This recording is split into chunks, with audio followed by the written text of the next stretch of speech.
Hey everybody, welcome back to Northernlion Plays the Binding of Isaac AFTERBIRTH Plus. We actually have sound effects again. How did I fix it? I rolled back the Windows update. The same way I've always done, when allowed. Let's not start off on the wrong foot here, okay? Just stay positive. Here's your seed, H81N3J87.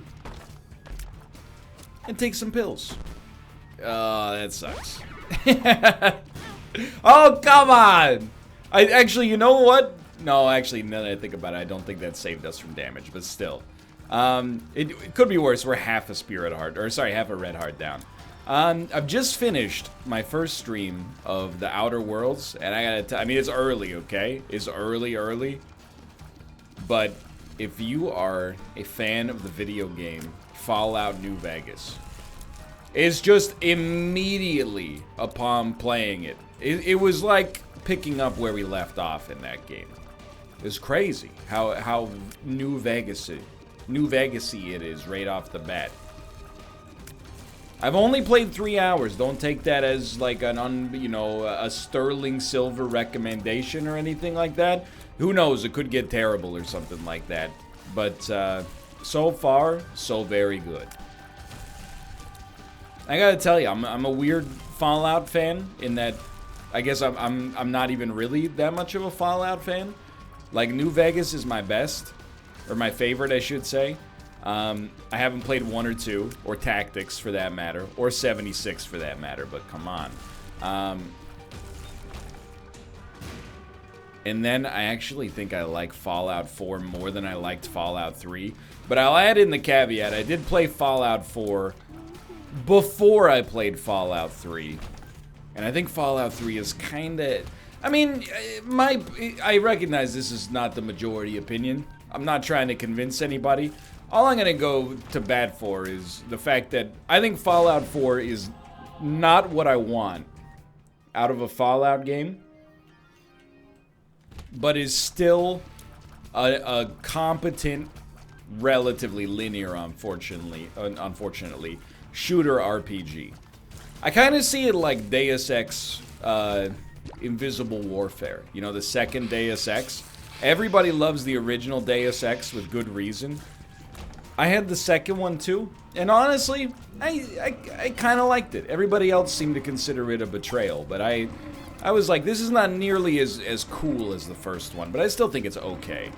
And then Fallout 3, I was just kind of like, you know, I think if you play it maybe before New Vegas, like when it was released, you're probably like, oh my god, it's incredible, it's breaking new ground. Having played it after New Vegas, I was like, this is not what I want at all. But anyway, we don't need to get it. Is that what we're going to do today? We're going to fight? No need to fight. The Outer Worlds is just so far so good. So I'm having a great time. I will say, I do hate fighting Duke of Flies with no bombs and base damage, but you know, life goes on. Just gotta catch him in a moment where we can get all of his flies or most of his flies away. He should have a follower limit that, you know, we can try to keep him at while we attack him. He's not very strong himself. I will be hit here, and that's fine. Does not bother me. And I hesitate to say quietly, because that's the expression people always use that I find annoying. You know, oh, the Buffalo Sabres have quietly put up 10 wins. What does that mean? They quietly put it up. Nobody was paying attention? What about the oodles of Buffalo Sabres fans out there? What if they won one of those games 8-1? What do you mean quietly? Doesn't make any sense. It's just a nothing word to augment your sentence to make it sound more nuanced. When you subject it to the slightest bit of scrutiny, it falls apart. However, we've quietly put together a pretty nice streak in Isaac here, even though I talk about it just about every episode. It has survived... Yo, that's exactly what I wanted. It survived 5 lost plus keeper runs out of like 12 runs total so far, and it has survived the most dastardly scourge of all. A Windows update giving us cursed audio for one video. Potato peeler? Oh, don't mind if I do. I do have to think about this one. But in general, you're definitely gonna want a potato peeler at least once. 1 HP out of 4 is a very, very small ask. It gives you a small damage upgrade alongside of it, and also an orbital. If you offered me that via a deal with the devil, if I had 4 HP, I would not think twice about it. So 1 is a gimme. I know what you're thinking. Why not go for broke, respawn as Blue Baby? It's a possibility. That's Zane with a purpose. Skirt.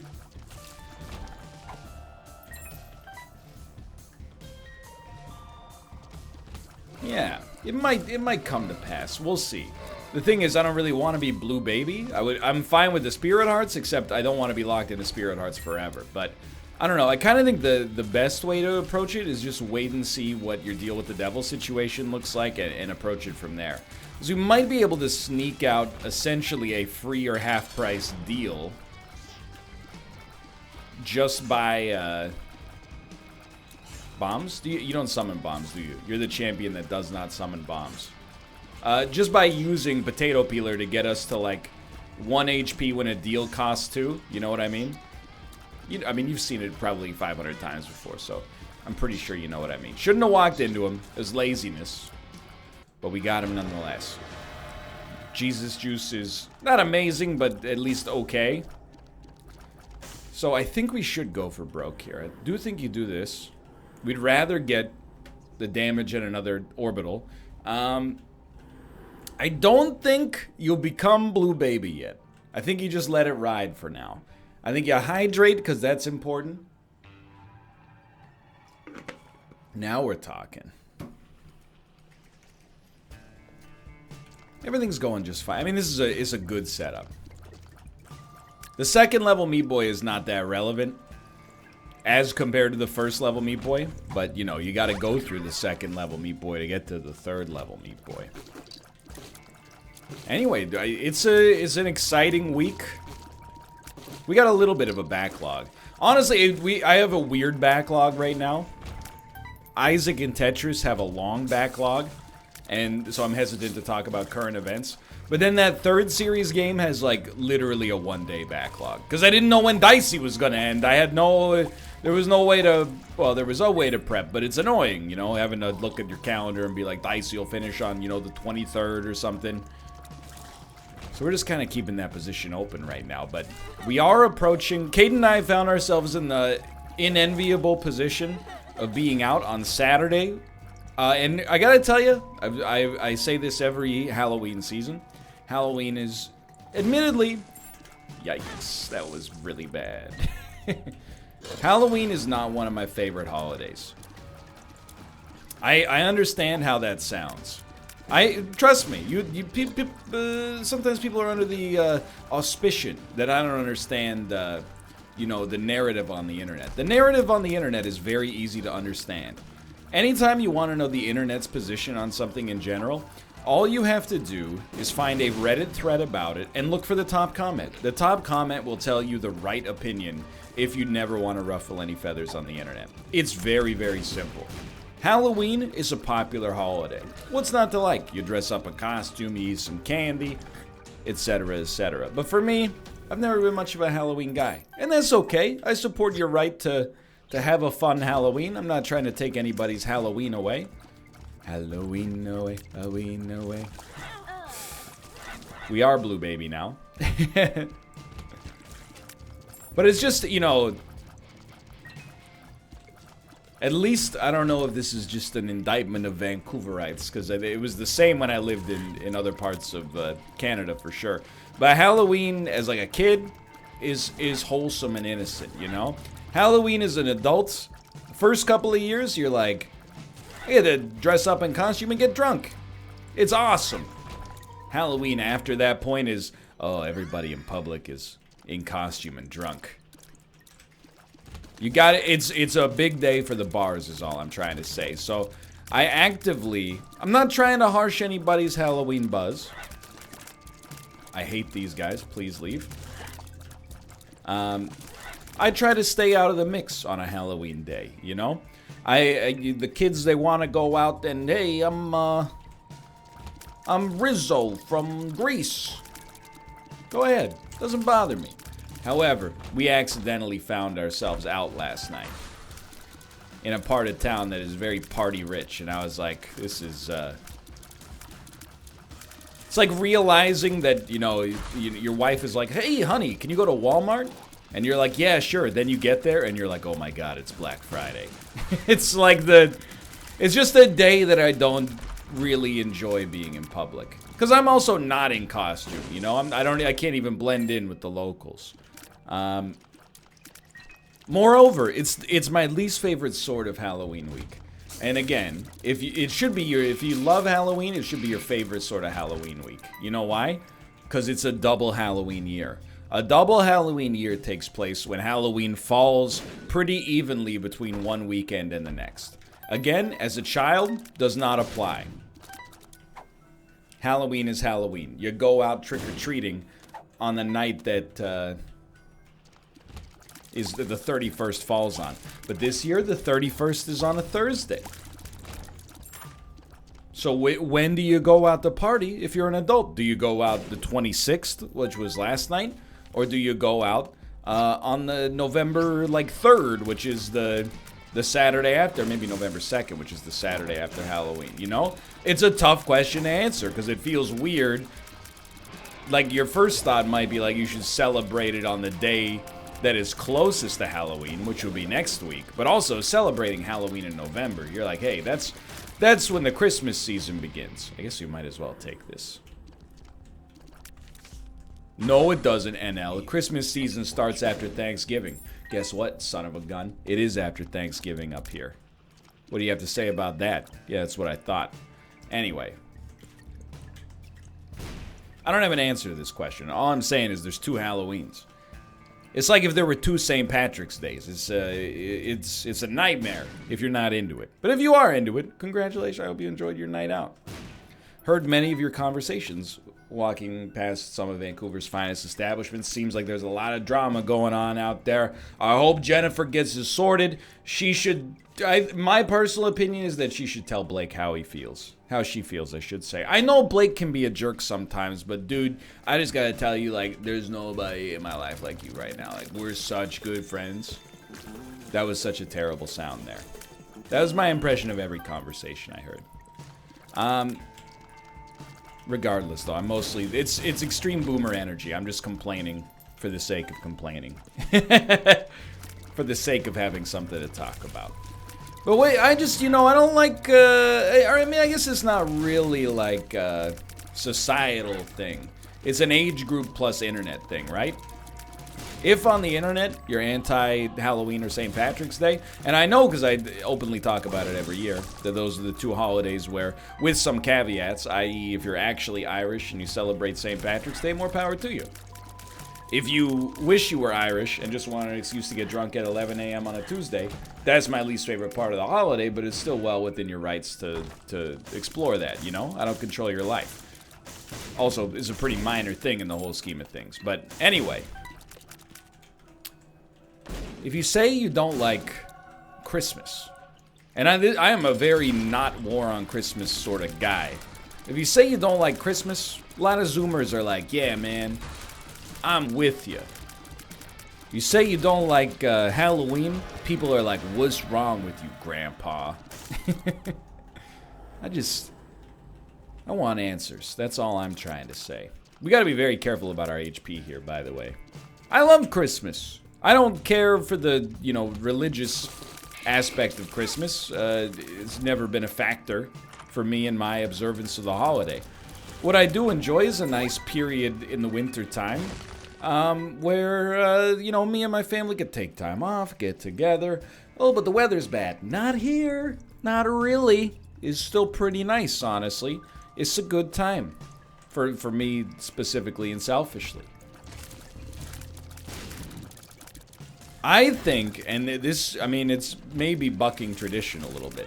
I think they should just change Halloween and St. Patrick's Day. And it would honestly, like, everybody could have fun, including myself. I think you should just make Halloween the last Saturday in October. Why the connection with the 31st? Oh, you're worried they're going to have to remake some Disney Channel originals or something like that? Just make Halloween the last Saturday in October. Then, no, don't do me dirty. Help! Succubus, help me. I cannot rant. This is what I deserve. I'm very worried about this guy's attacks. Not so much that one.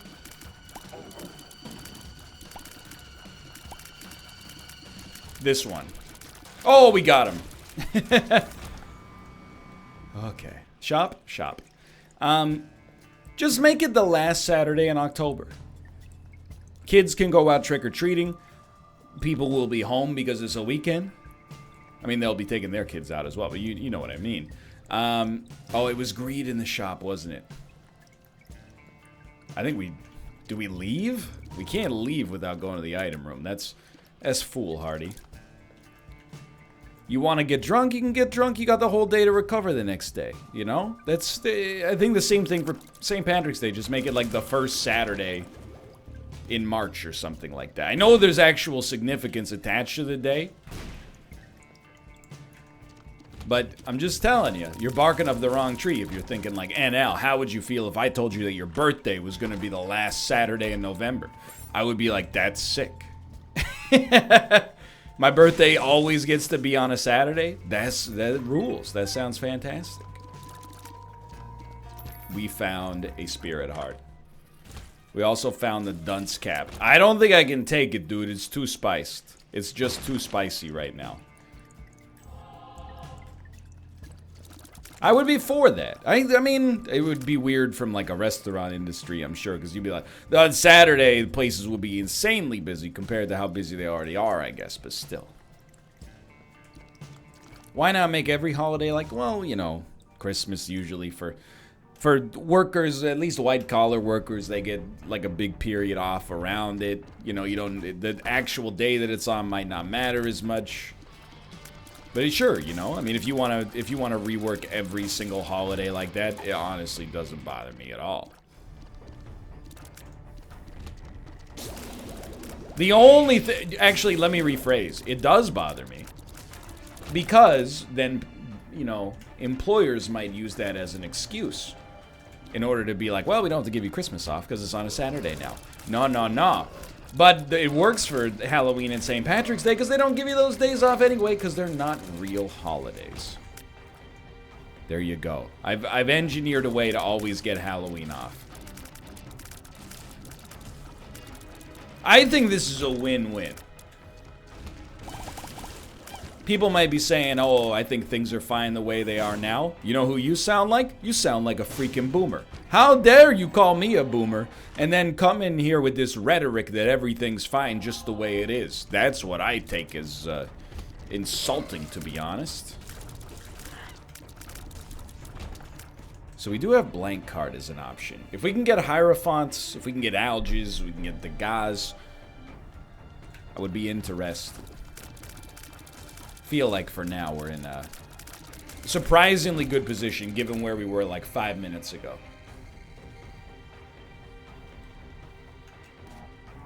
That's just my 2 cents on Halloween. I mean, within the last week I've told you the anecdote, but I told my parents I didn't want to go trick-or-treating when I was 10 years old. That's the kind of guy you're dealing with. I was a boomer before the term boomer was even a real thing. That people who were 15 used to insult people who were 22 years old. And then I subsequently co-opted to fit in with the youth. But anyway, don't shoot diagonally at me. I don't support it. What else is going on? Very little, you know. I told you, we're in a period right now where, you know, we're doing a lot of moving. Eventually, I'll tell you when I'm in the new place, by the way. It takes a bit. Still got a lot of other stuff. I'm moving bit by bit. I admire people who move all in a single day. I've done it. I prefer not to do it, but I've done it. I'm a meandering mover, you know? In college, a couple of times. Oh, yeah, 2 can play this game, Mr. Brimstone. I've done the single day move. It's not so bad, you know, you get over it. But I think, you know, if you got the opportunity for a little bit of a more leisurely move, it's nice. Don't take my word for it, though. If you really want to take my advice on something moving related, here is a piece of advice for you. Never move. No, that's not fair. Never buy anything. That's better, because everything you buy, you move, and you don't realize it.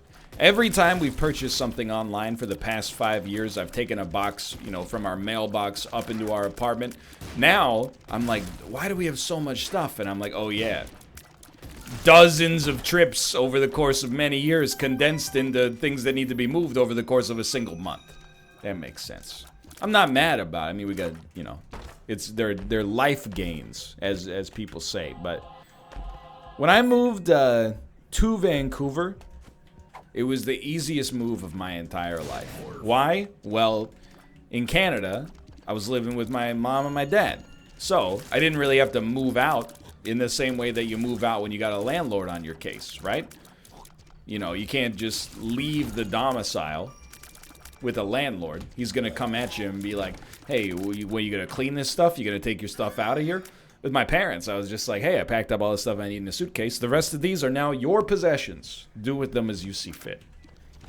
I packed up everything I needed into a suitcase and just flew out. 5 hours later, move complete. Unpacked my pillow. And even then, I was like, I don't know, maybe I'll just sleep with no pillow tonight. And Kate was like, that's a little absurd. I'm like, but I'm tired. I don't like unpacking. I'll unpack tomorrow. I got over it, right? I'll tell you. Just do this. Lots of bombs, at least. Lots of bombs. Don't walk into it. Thank you. And we'll still blow it up. We might want to buy a key, actually. That's very good. This move is much more serious, though. Might as well take 9 volt too. You know, when you're moved, like, tried to explain it to people again. I don't think I need to move splain to people, but I'm the kind of guy who I think I'm like a cockroach. I have things I like in life, I have things I dislike in life, but you know, I think if you put me in a miserable environment, I would be miserable for like a little while. And then I would just become adjusted to it. I think some people can, you know, they never become adjusted. They spend the rest of their life being like, how did I find myself in this terrible position? That's not me. I get like, for one day, I'll be like, woe is me, how could this happen? And then the next day, I'm like, this is my life now. What am I gonna have for lunch? And it might sound good, but it means, you know, when times are bad, you're like, hey, I'm a cockroach. This is where I belong. When times are good, you're still a cockroach, you know? I'm not trying to insult a noble animal. But there's still times, you know, my life's going pretty well, but I'll be like, actually, everything's horrible. And then I, like, you know, take a nap and I wake, well, not a nap. We call it a sleep. But, you know, I'll sleep, wake up, and be like, everything's amazing, you know? You just, everybody gets those sort of bad brain days. You just gotta ride them out, I guess. But in keeping with that, any upward movement in our living situation is entirely defined by my wife. You ever see I Think You Should Leave on Netflix? May actually be my favorite television show of this year. It's a sketch comedy show. And the jokes will not be funny when told secondhand. They don't make sense. But anyway, there's one sketch that is like a dude walking around Los Angeles, and he sees motorcycles, and he goes, "Whoa, cool motorcycle!" And then, well, you're wondering where's the punchline? That's not it. He then sees a car, and he goes, "2 motorcycles with a little house in the middle? All right." And then, you know, he sees like a bus, and he's like, "It's the biggest motorcycle I've ever seen." Anyway, that's me in my living situation. I am always impressed, you know? I have very low standards. As long as there is a half full or better jar of peanut butter for me to snack on, I'm a happy man. Doesn't matter the four walls around me, whether they're cashmere or gold. I'll take either. I'm not picky. And yeah, I know what you're gonna say. Maybe you eat peanut butter raw out of the jar. Oh, absolutely. Yes, I do. It's been a real source of tension between my wife and myself. She finds it unusual, which is her prerogative, by the way. I grew up, you know, my mom would just eat peanut butter as well sometimes. So I grew up thinking it's not weird. Peanut butter also has the benefit of being, I mean, I'm not going to say it's the perfect food from a macronutrient standpoint, but, you know, if you're low on fat for the day, it is a small, calorie-dense food rich in monounsaturates. It's recommendable, you know? If you're trying to gain weight, a tablespoon or two of peanut butter a day can help, you know, put you over the edge, maybe even more than that if you got the gut for it. But I recognize it's weird. But I don't really want to make toast just to eat peanut butter. I'd rather just eat the peanut butter. Here's what I think it's weird, you know? If you just ate peanuts, nobody bats a freaking eye. You're making peanut butter in your mouth. If you eat peanut butter by itself, everyone's like, are you crazy? If you're eating just peanuts, nobody ever goes, hey, why don't you put a completely unrelated food product into the toaster and then put those raw peanuts on top of that? Nobody ever says that. Riddle me this, bat nerd. I'm auditioning for the Riddler. They gotta do a gritty Riddler in that new Batman movie with Robert Pattinson, right? Riddle me this, nerd. It's always Jack Nicholson, apparently. One bat walks into my maze. The bat gets trapped by flypaper in a haze. How does he get out? Bat dummy. Riddle me this. Where's the... You want to know how I got these scars? Bat dweeb. Why did I blow up the judgment? I could actually use his HP. Oh, okay. It is, there is a level of spice associated with this. This is going to be a little bit of a photo finish, I think, actually. We got all the stats, but we're not playing that well. I'll be the first to own up to that. Please? You're just mocking me now? Okay, I mean, that's good. I can live with that. We're going to break even at worst, HP-wise. And only lose all of our money for the privilege of doing so. Dude, I'm here to tell you, you're looking to improve your Isaac skills? Sometimes people tweet me because, you know, other content creators will tweet about Isaac. And they'll be like, how do you win with the Lost except getting good? Somebody from, like... Achievement Hunter, I think, tweeted that, and many people added me to be like, hey, Egg, this man could use your expertise. I didn't reply to the tweet. It's not out of disrespect. It's just because I don't want to be the person to tell him, you just gotta get good. I don't really have any other tips for winning with the Lost in Isaac, you know? If you have a Holy Mantle unlocked, you just, you know... Don't get hit forehead. It's hard, you know. It's I mean, it's easy for me, but I've also put 3,800 hours into this godforsaken game. So, you know, I've got a leg up on the competition. But I'm not, you know, I don't want my first professional interaction with the guy to be like, oh, have you tried not sucking? Ha ha ha ha. Bad idea, dude. You know, what can you say about Isaac?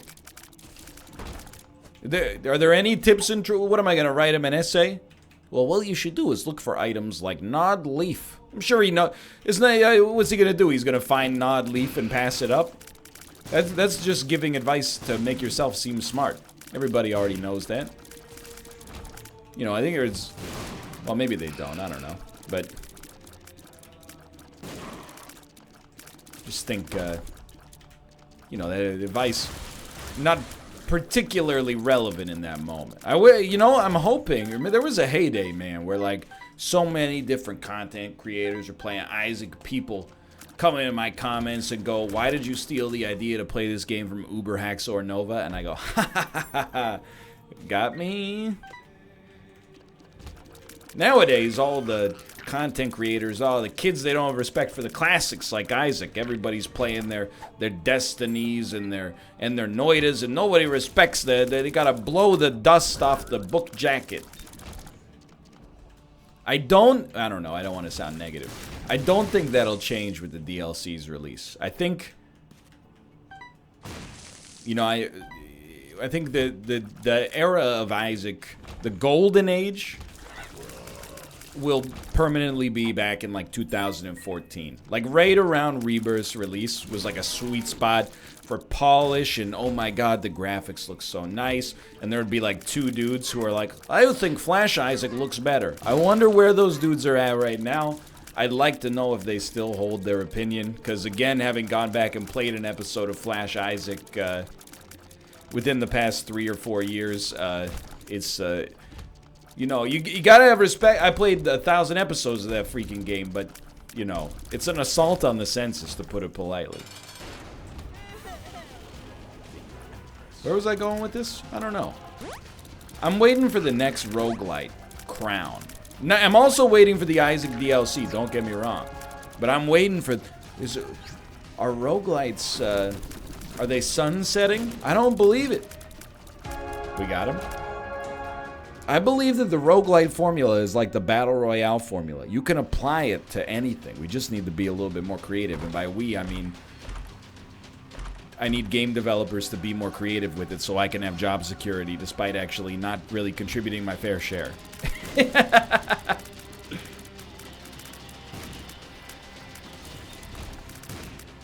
Why don't you make your own roguelite, NL? Because it's hard. And when people don't like it, they're very rude. Even when people like games, they're rude. Yeah, it was good, but like, I beat it in 60 hours over the course of a single weekend. Doesn't have much replay value either. Plus, it cost me a whole $1 on Xbox Game Pass. They cannot be pleased. It's very quick to hit the statement, not all gamers. You need to start a subscription service for boomer gamers. You know, like a humble monthly Xbox Game Pass or Microsoft Game Pass, blah, blah, blah. But specifically for boomers. So how would this cursed idea work? Oh, it's very simple. It's very simple indeed. Your game is ineligible for the service if it's more than 12 hours long. Actually, you know what? Boomer subscription service is just bringing back the demo disc. I would kill for a demo disc. And I'm being sincere here. You know, you used to get like official PlayStation magazine, just be cool. A little spooky. It would come with a demo disc. Would have like one premium game. We'd be like Crash 3 Warped. Your first chance to play. Exclusive first look at the saga of Crash Bandicoot and Neo Cortex. And then there would also be like a bunch of other games in there that would, like, you know, I mean, let's be honest, there's no Crash Bandicoot, but, you know, they got some interest and you might not have heard of them otherwise. And, like, it was a sales tactic, but at the same time, there are also games that I've played literally, like, dozens of hours of that I've only played the demo disc for. Now, I want to be very clear. It didn't cost them a sale. I was like 11 years old. I didn't have the disposable income to purchase their product in the first place. But for real, I have never played the full game of Parappa the Rapper, but I played the official PlayStation Magazine demo disc like at least 150 times.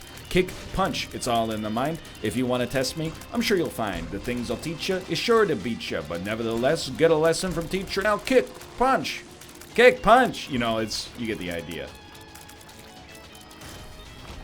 I would like another spirit heart for peace of mind, please. Similarly, never played Tomb Raider 2. Have played the Tomb Raider 2 demo at least probably like 15 to 20 times. It's also, the demo discs, they came in a weird era where, and I've told this before, but what else is new? They would have ads on them. Like on the demo disc would be a commercial. People were so dumb, myself included, back in the day. We would willingly watch ads. Thank you. Huge plays. Huge plays. We would willingly watch ads multiple times just for the privilege of being able to choose what content was going to play. What I mean by that is we were so beholden to television. The novelty of being able to be like, I'd like to see that ad again, made it so that I watched a Winterfresh gum commercial like at least 100 times that came on one of those demo discs. I probably showed my parents. I was probably like, yo, check this out. We got commercials on CD now. We've come a long way. Now you try to go to a newspaper's website, it's like, oh my God, please.